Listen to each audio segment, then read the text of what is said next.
Ceļojumā.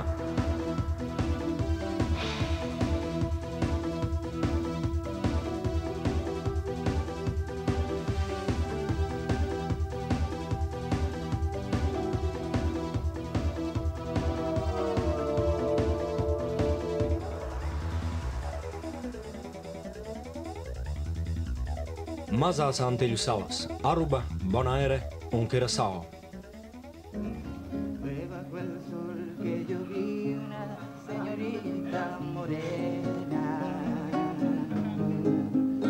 Katru pēcpusdienu Ernests Mardenboro spēlē savas melanholiskās mīlas dziesmas Čārlī Bārā, Arubā.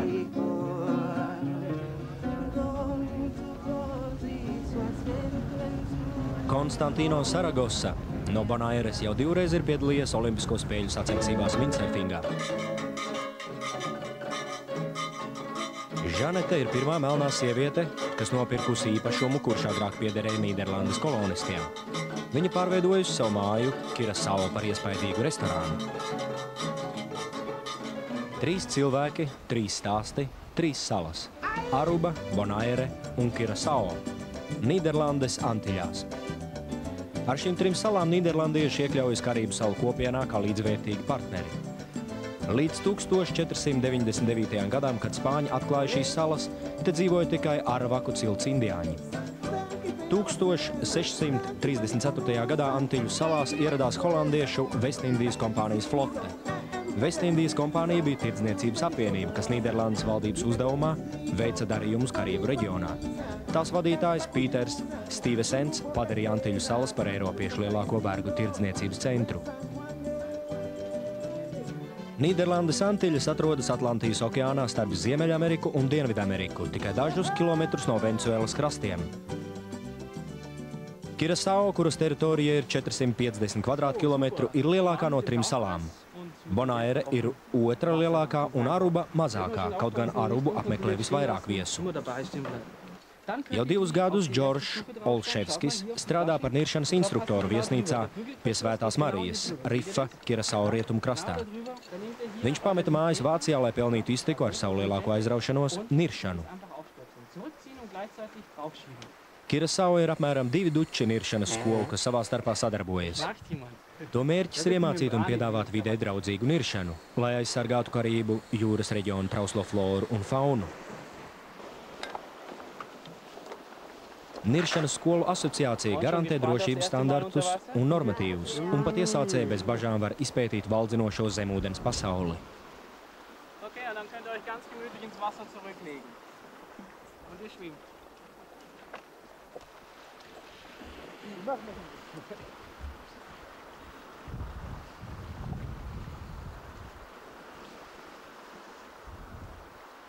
Für jeden Menschen ist es möglich zu tauchen.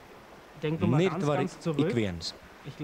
Ja atceraties senu pagātni, to gan visdrīzāk neviens neatceras. Mātes vēderā mēs visi nirām. Tātad nirt prot ik viens.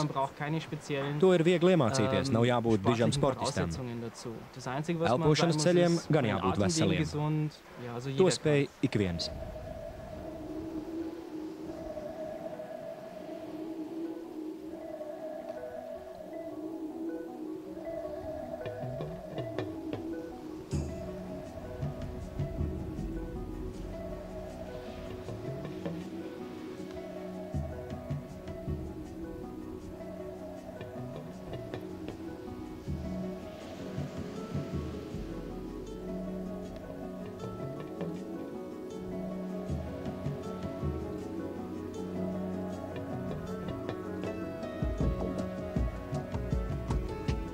Curaçao skaistais ziemeļu krasts ir mežonīgs un neskarts.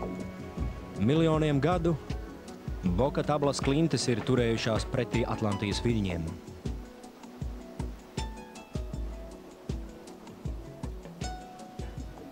Pa slideno nogāzi var nokāpt līdz grotai, no kuras pavaras brīnumains skats uz bangojošo jūru. Salas iemītnieki šo vietu sauc par salas plaušām, jo ūdens skaņa tam plūstot no alas caur koraļiem atgādina elpošanu. Šajā neviesmīlīgajā krastā netālu no Vatamulas arheologi ir atraduši liecības par cilvēku apmetnēm pirms 4000 gadu. Kristofela parks ir salas lielākais dabas rezervāts. 20. gadsimta 70. gadu sākumā salas pārvalde uzdāvināja 3 bijušās plantācijas fondam, kas ar Nīderlandes un Pasaules savvaļas dabas fonda palīdzību radīja šo brīnišķīgo dabas parku. Kolonizācijas laikā Kirasao salā bija apmēram 100 lielu savrupmāju. Plantāciju īpašnieki savos īpašumos cēla krāšņus namus. Knipa nams, kas atrodas Nacionālajā parkā, ir viens no lielākajiem un vēsturiski interesantākajiem. Šeit 1795. gada 17. augustā notika pirmā vergu sacelšanās Kirasao. Sacelšanās vadītāji tika publiski spīdzināti un nonāvēti. 1863. gadā verdzība Antiļās tika atcelta. Nīderlandieši to izdarīja vēlāk nekā pārējie eiropieši. Jana Kokanamam ir tikpat kaunpilna vēsture.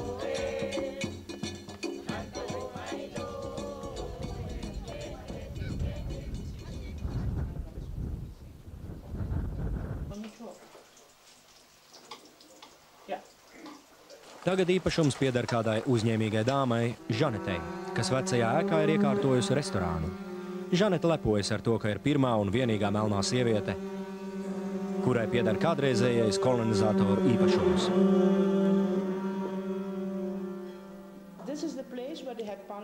Šī ir vieta, kur agrāk sodīja un spīdzināja vergus. Runā, ka te mītot nomocīto vergu dvēseles. I do a lot of things, and you know, things what I do with the food and so meal and living. Te ir sava vēsture. And so you have the history. People think that I am not a human. Vai zināt, cilvēki dažreiz nedomā, ka es esmu cilvēks. Viņi uzskata, ka esmu viens no šeit nogalēto vergu gariem. Dvēseļu pārceļošana vai kas cits, taču Žanete ir izcila pavāre un namamāte. Agrāk tas bija nabago ļaužu ēdiens, bet ne vairs tagad. Te ir gaļa, gana garda, un viesi to dēvē par Žanetes īpašo ēdienu. Niršanas instruktors Džordžs un viņa sieva kopā ar draugiem vakariņo Žanetes restorānā, baudot iecienītos salas ēdienus.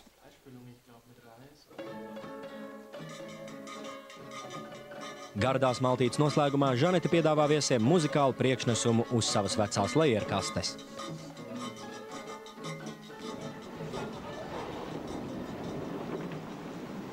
Vilemstāde ir Kirasao galvaspilsēta un tirdzniecības centrs. 18. gadsimta beigās sala bija kļūsi par bagātu un nozīmīgu Nīderlandes koloniju. 1954. gadā Nīderlande piešķīra Karību valdījumiem neatkarību, un salas izveidoja kopienu Nīderlandes Antiļas. Tās pārvalda atsevišķo salu parlamenti, kaut gan valsts galva joprojām ir Nīderlandes karaliene. Antiļu iedzīvotāji ir Nīderlandes pilsoņi, un oficiālā valoda ir holandiešu. Tomēr šeit visi runā arī angliski. – 1997. gada jūnijā UNESCO pasludināja Vilemstādes vecpilsētu par vēstures pieminekli un iekļāva pasaules kultūras mantojuma sarakstā. Vilemstāde ir izcils Eiropas koloniālisma piemērs Karību jūras reģionā. Tās izaugsme par multikulturālu kopienu pēdējo 3 gadsimtu laikā ir bijusi iespaidīga un unikāla.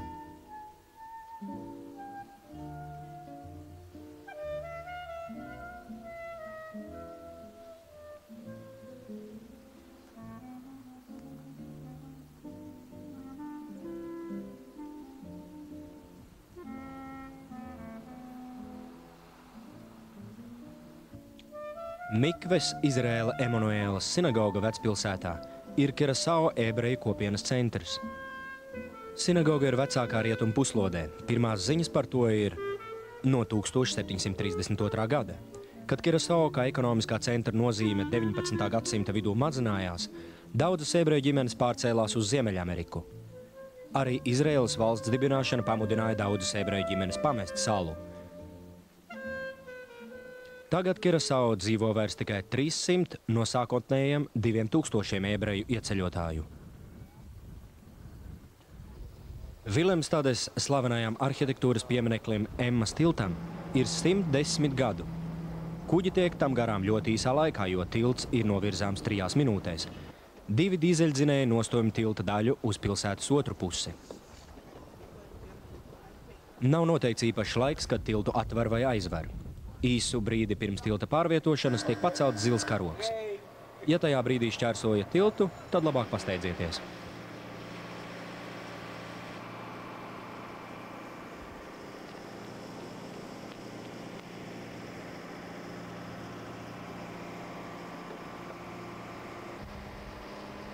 Turisti, kam šī kārtība ir sveša, bieži vien ir spiesti pārtraukt ekskursiju un griezties atpakaļ.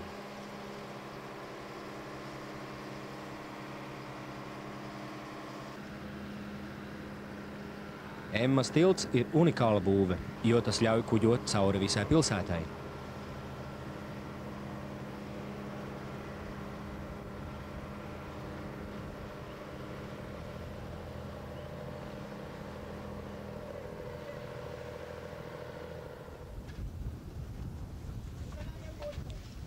Vietējais zivju tirgus, jeb kā to dēvē vietējie, peldošais tirgus, ir vaļā katru dienu. Gan pašmāja, gan tuvējās Venecuēlas zvejnieki pārdod svaigu lomu tieši no laivām.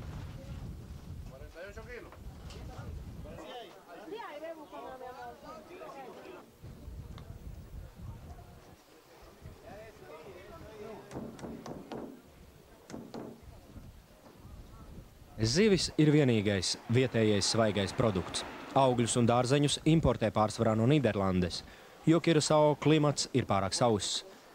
Peldošajos tirgos pārdod arī Venecuēlas augļus.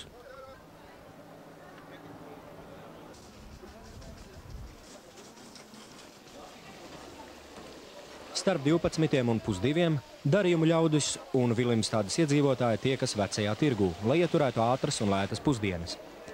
Te piedāvā dažādas zivis, kazas gulašu, rīsus, kartupeļus un ceptus banānus.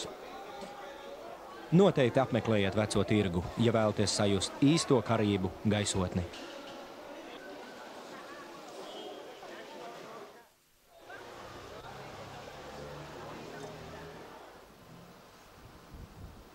Liķieris Kirasao iespējams ir slavenākais pasaulē.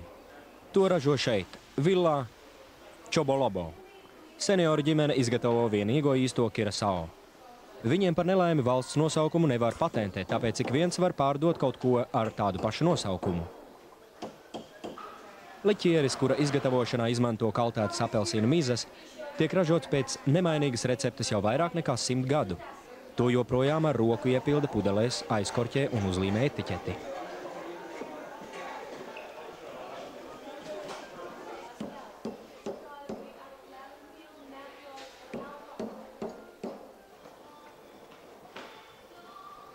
Villā Čobolobo ikdienas saražo ap 1500 litru Kirasao, taču to neeksportē.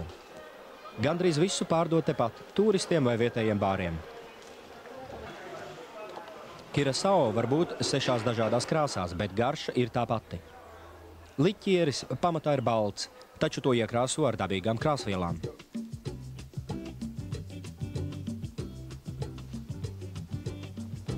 1984. gadā Konstantino Saragosa kļuva par pirmo Bonaires iedzimto, kurš sāka nodarboties ar windsurfingu.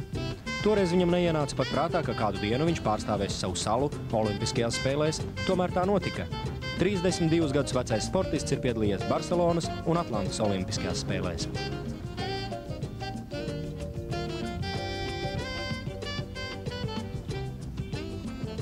Surfošanai Bonaire ir ideāli piemērota, saka Saragosa, bijušais namdaris un niršanas instruktors.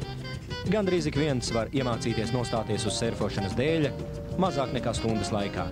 Pats Saragosas 6-gadīgais dēls prot surfot. Bonaire ir dabas mīļotāju un jo īpaši nirēju paradīze. Daudzas no 80 niršanas vietām var sasniegt no piekrastes ceļa. Dzeltenās atzīmes ceļa malā ir norāde uz niršanas vietām tieši pie krasta. 1979. gadā okeānu ap Bonairi pasludināja par aizsargātu jūras parku. Parku finansē nirēji.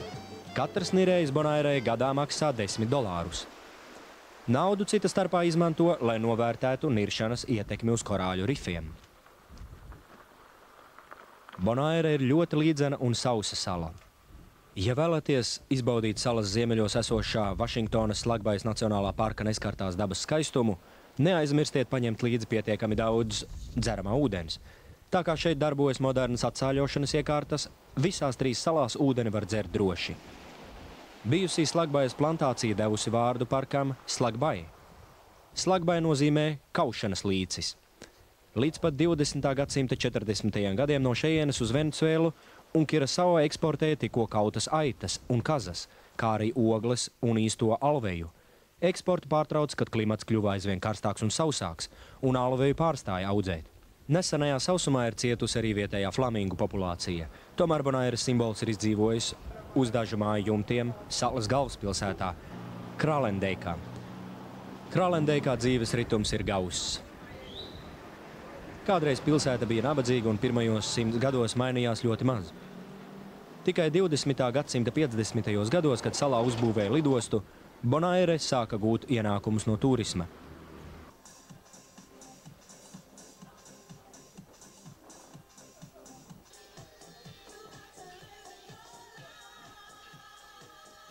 Krālendeika ir glaznaina piekrastes pilsēta ar daudziem restorāniem, kuros pasniedz jūras veltes. Viena no vecākajām ēkām ir Ornahes forts. Kādreizējā kolonistu cietoksnī tagad iekārtojusies ostas administrācija. Bonaire ir nabadzīgākā no 3 salām. Nīderlandieši tā interesēja tāpēc, ka salā bija lieliski apstākļi sāls ieguvē no okeāna. Vestindijas kompānijai vajadzēja daudz sāls, lai iesālītu savus siļķu lomus. Šodien sāls ražošana ir kādas amerikāņu kompānijas ziņā. Viņi pārdod augstas kvalitātes jūras sāli izmantošanai rūpniecībā visā pasaulē. Gadā iegūst ap 400 000 tonu, ar ko tiek galā tikai 50 darbinieku. Pirms 150 gadiem 700 vergiem izdevās gadā iegūt tikai 5000 tonu sāls. Vergi mitinājās šajās būdās blakus sāls laukiem. Sāls viņiem bija jāvāc 12 stundas dienā, strādājot ar kailām rokām. Katrā telpā, kas ir tikko 5 kvadrātmetrus liela, saspiestībā dzīvoja 4 cilvēki. Nedēļas beigās viņi atgriezās pie savām ģimenēm Rinkonā. Gājiens uz mājām aizņēma 7 stundas.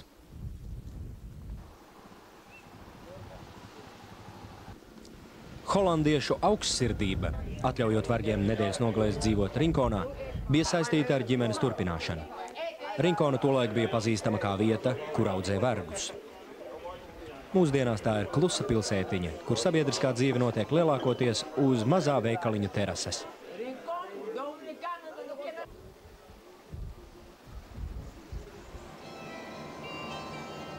Arubas galvaspilsēta, Oranjestade, pārsteidzoši atgādina Disneylandas holandiešu versiju. Aruba ir mazākā no 3 salām, toties visvairāk apmeklētā. Salā ik gadu ierodas gandrīz 600 000 turistu. 70% no tiem – ziemeļamerikāņi. Aruba ir pilnībā atkarīga no turisma un cenšas nodrošināt visas iespējamās ērtības. Iecienītākie laika pavadīšanas veidi šeit ir iepirkšanās un gozēšanās saulē. Šeit ir daudz dizaineru veikalu un dažām luksus precēm var nokaulēt cenu daudzajos beznodokļu veikalos. Arubas galvenā bagātība tomēr ir nebeidzamie smilšu liedagi. Kristāli dzidrs, smaragdzaļš ūdens, palmu ēna un smalkās baltās smiltis piesaista tūkstošiem turistu, kas meklē mieru un klusumu. 12 km garā palmu pludmale ir pati garākā uz salas.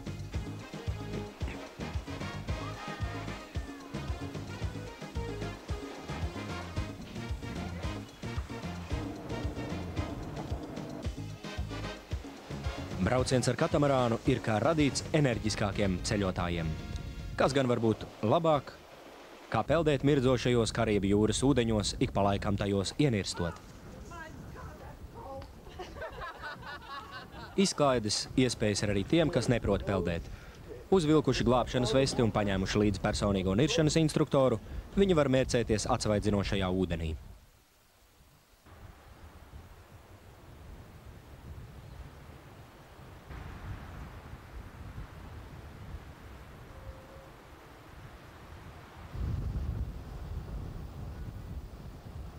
Šī ir Arubas lielākā atrakcija. Šis objekts ir iekļauts visās ekskursijās.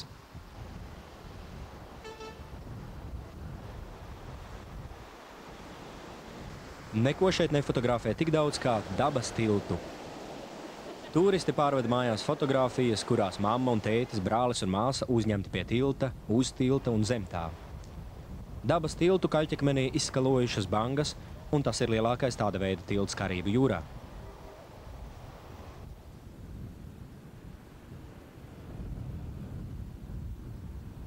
Mazāk populārs turisma objekts ir naftas pārstrādes uzņēmums pie Senikolas salas dienvidos. Ap Otrā pasaules kara laiku naftas pārstrāde Arubā strauji pieauga. Strādnieki no visas pasaules brauca uz Senikolu. Kad 1985. gadā fabriku slēdza, pārticība beidzās uz neatgriešanos. Neko nemainīja pat tas, ka kāda Teksasas naftas kompānija 91. gadā fabriku atkal atvēra. Šodien vienīgā izklaide Senikolā ir Čārlī bārs, kur Ernests gandrīz katru pēcpusdienu spēlē savas melanholiskās mīlas dziesmas. 1941. gadā holandietis Čārlijs Brauns atvēra nelielu bāru jūrniekiem un tuvējās fabrikas strādniekiem. Pēc Čārlija nāves bāru pārņēma viņa dēls Čārlijs II, un viņa dēls Čārlijs pēc viņa. Bārs jau 3 paudzēs pieder vienai ģimenei un joprojām izskatās tāpat kā pirms 50 gadiem. Mainījušies ir vienīgi suvenīri, ko uz mājām sūta no visas pasaules sabraukušie Senikolas viesi.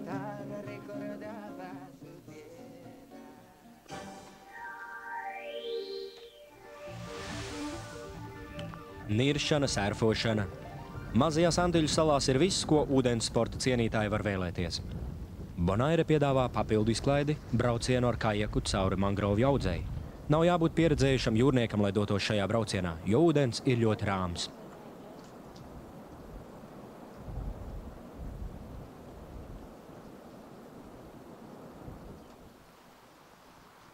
Ja jums labāk patīk just zemi zem kājām, tad Arubas salas ziemeļos ir pieejams 18 bedrīšu golfa laukums, ko projektējis slavenais golfa laukuma arhitekts Roberts Trents Džons.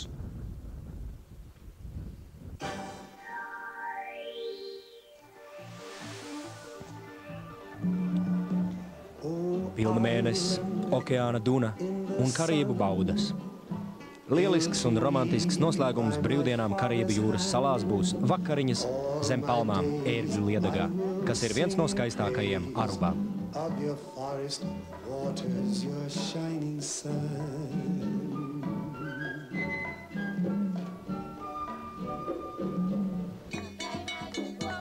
Aruba, Bonaire un Kirasao.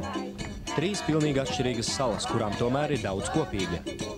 Fascinējoša augu un dzīvnieku valsts, zemūdens un virstā, saulains un silts laiks visu gadu, un vēl jau siltāka viesmīlība, ko jums velta salu draudzīgie iemītnieki. Filmu demonstrēšanai sagatavojusi Latvijas televīzija, tulkojusi Antra Fridsberga, redaktore Maija Seržāne, ieraksta režisore Inga Jurgensone, skaņu režisors Uldis Salenieks, video inženieris Jānis Krūzmanis, lasīja Uldis Āmežē.